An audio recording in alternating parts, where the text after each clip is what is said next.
Hey, it's a foreigner in the Philippines, welcome. Well, one of the recent videos that we put up was about the risks involved in meeting, getting involved with, and eventually living with a lady that is already married and maybe long separated. And we talked about the risks that are involved because of the law. Well, that begs the question straight away, well, how do you know? Because many sad stories come about of foreigners coming over and meet someone and fall in love, and let's face it, it's not difficult. You find a beautiful lady and you will soon be much more involved than you ever thought you would be. So how to protect yourself? Right, now here's what I think is a good tip. The easiest time to ask real questions, I mean searching questions, is at the beginning, because then you haven't gradually committed to this lady that you are beginning and can sense that you are falling in love with, and just by definition are actually committing to. Just by the passing of time you will be more and more committed, and you will be considering the risks less. The best time to consider risks is up front, that's for sure. The best time to ask about someone's background is up front. Now let's assume that maybe you haven't taken the advice of going for someone who is on some kind of a spiritual path, has a code of ethics which they behave according to, perhaps are part of an organized religion, not my bag, but then I'm married to a woman who is part of an organized religion, and we do fine because we both believe in a creator, so we're of the same mind about how the earth is run. So how do you protect yourself? Ask the questions early and have a look at whether the questions make sense. One question should lead to another. Now, for instance, if let's oversimplify the example, right?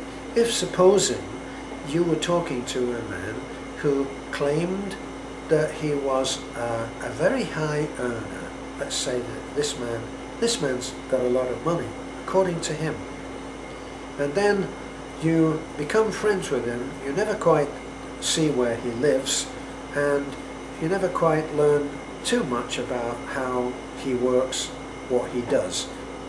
But this is a high earner, don't forget. We've already established, at least superficially, that he's a high earner.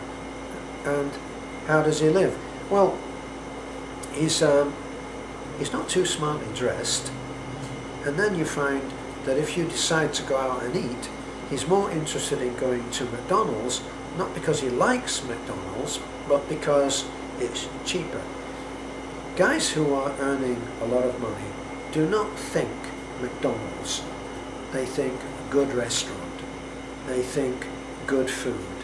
They think a certain lifestyle, a certain level of living, which would be matching to the income that they say they have.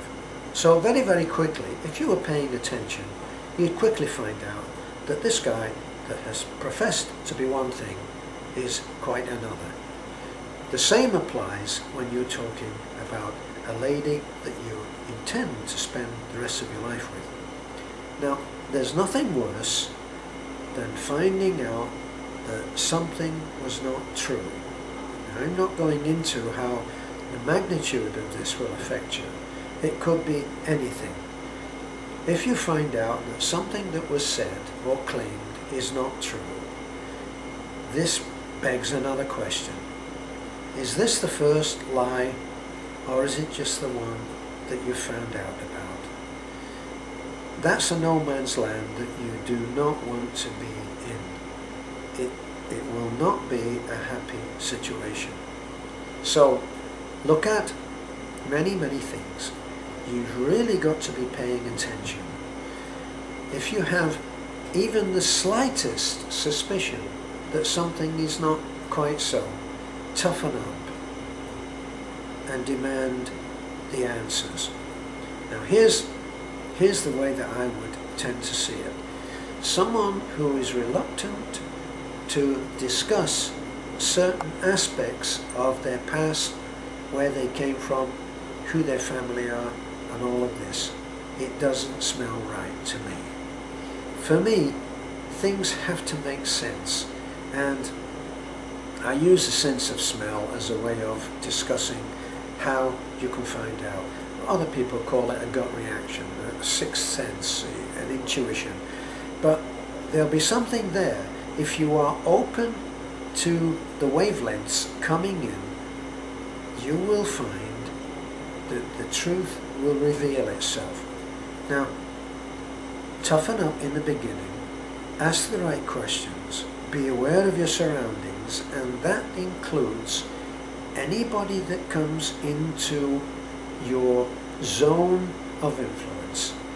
Anything where something that applies or involves or is focused on the lady that you are interested in, anything that comes in at all, you should be paying attention to.